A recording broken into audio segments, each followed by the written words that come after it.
দর্শক স্বাগত জানাচ্ছি আজকের আপডেটে। আজকে আমরা কথা বলবো বিশ্ব অর্থনীতিতে মুসলিম বিশ্বের অবস্থান।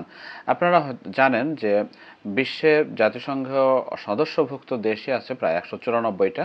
তো এই প্রায় 200টি দেশের মধ্যে মুসলিম বিশ্বের অবস্থানও কিন্তু কম নয়। কারণ ইসলাম ধর্মাবলম্বী সবচেয়ে সংখ্যাগরিষ্ঠ দেশের সংখ্যা প্রায় 57টি।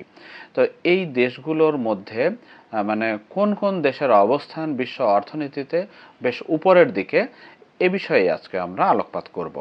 আপনারা জানেন যে বিশ্ব অর্থনীতির মানদণ্ড নিরূপিত হয় যে দুটি প্রতিষ্ঠান দ্বারা, মূলত ওয়ার্ল্ড ব্যাংক এবং আইএমএফ। সেই আইএমএফ এর সবশেষ যে তথ্য, তো সেই তথ্য বলছে যে বিশ্বের শীর্ষ 50টি অর্থনীতির দেশের মধ্যে 10টি দেশ মুসলিম বিশ্বের রয়েছে।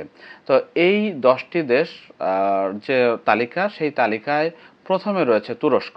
তো দুঃখজনক ব্যাপার হলো যে প্রথম 10টি যে দেশ বিশ্ব অর্থনীতিতে পরাশক্তি হিসেবে বিবেচিত, সেই 10টি তালিকায় কোনো মুসলিম বিশ্বের কোনো দেশ নেই।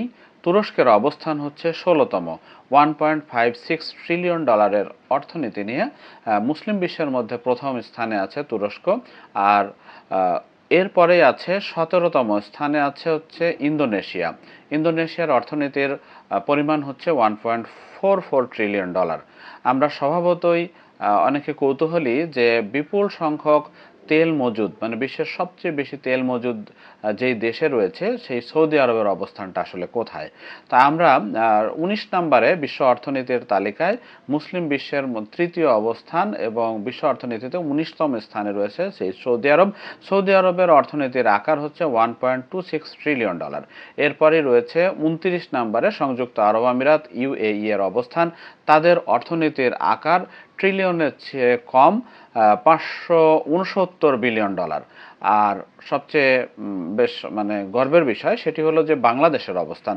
বাংলাদেশের অবস্থান মুসলিম বিশ্বের মধ্যে পঞ্চম এবং পুরো পৃথিবীতে শীর্ষ 50টি অর্থনীতির দেশের মধ্যে বাংলাদেশের অবস্থান 35তম। এরপরে রয়েছে মালয়েশিয়া। মালয়েশিয়ার অবস্থান হচ্ছে 36তম আর মুসলিম বিশ্বের ষষ্ঠ। তো মালয়েশিয়ার অর্থনীতি হচ্ছে $471 বিলিয়ন। এরপরে রয়েছে পাকিস্তান, যার অবস্থান বিশ্ব অর্থনীতিতে 42তম। তাদের অর্থনীতির আকার আইএমএফ এর হিসাবে $410 বিলিয়ন।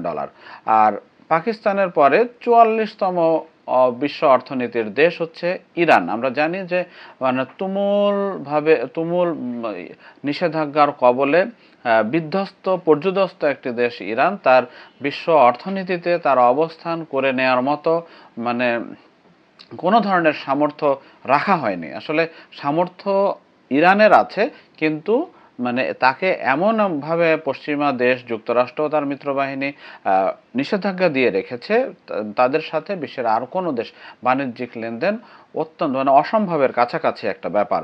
যদিও দেশটিতে মানে আন্তর্জাতিক অর্থনীতিতে স্থান করে নেওয়ার মতো সম্পদ রয়েছে, তেল সম্পদ রয়েছে। তো ইরানের অবস্থান হচ্ছে 44, এর পরে রয়েছে 45 মিশর, $349 বিলিয়ন। বলে নেই যে ইরানের অর্থনীতির সংখ্যা আকার হচ্ছে $357 বিলিয়ন। এরপরে মিশরের অর্থনীতি $349 বিলিয়ন। আর 50তম, একদম কাটায় কাটায় 50তম অবস্থানে রয়েছে কাজাখস্তানের অর্থনীতি। দেশটির অর্থনীতির আকার হচ্ছে $300 বিলিয়ন। তো এই হচ্ছে বিশ্ব অর্থনীতির 50টি শীর্ষ অর্থনীতির দেশের মধ্যে মুসলিম বিশ্বের যে সমস্ত দেশ শীর্ষে রয়েছে, সেই সমস্ত দেশের ব্যাপারে আপনারা জানলেন। আমার কাছে একটু ব্যতিক্রম লেগেছে যে সৌদি আরবের অবস্থান তুরস্কেরও নিচে, এটি একটি ব্যতিক্রম। আরও ব্যতিক্রম লেগেছে যে বাংলাদেশের অবস্থান মালয়েশিয়ারও উপরে, এটি একটি ব্যতিক্রম।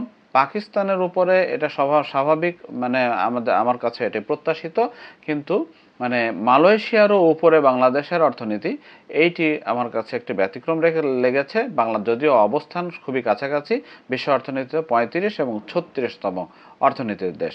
আর একটু অবাক লেগেছে যে ইজিপ্টের অবস্থানও এই 50-এর মধ্যে রয়েছে, অর্থাৎ মিশরের অবস্থান 45তম। আর ইরান 44তম। এটিও আপনি একটু ব্যতিক্রম ঘটনা বলতে পারেন, এই অর্থে যে ইরানের সাথে আন্তর্জাতিক বিশ্বের বাণিজ্যিক লেনদেন অসম্ভবের কাছাকাছি ব্যাপার করে রেখেছে যুক্তরাষ্ট্র ও তার পশ্চিমা মিত্র, এবং সেখানে অবশ্যই ইসরায়েল একটি অনুঘটক হিসেবে ভূমিকা রেখেছে বা রেখে থাকবে। তো এই ছিল আজকের মতো আপডেট। মুসলিম বিশ্বের অর্থনীতি আরও এগিয়ে যাক এই প্রত্যাশা করছি।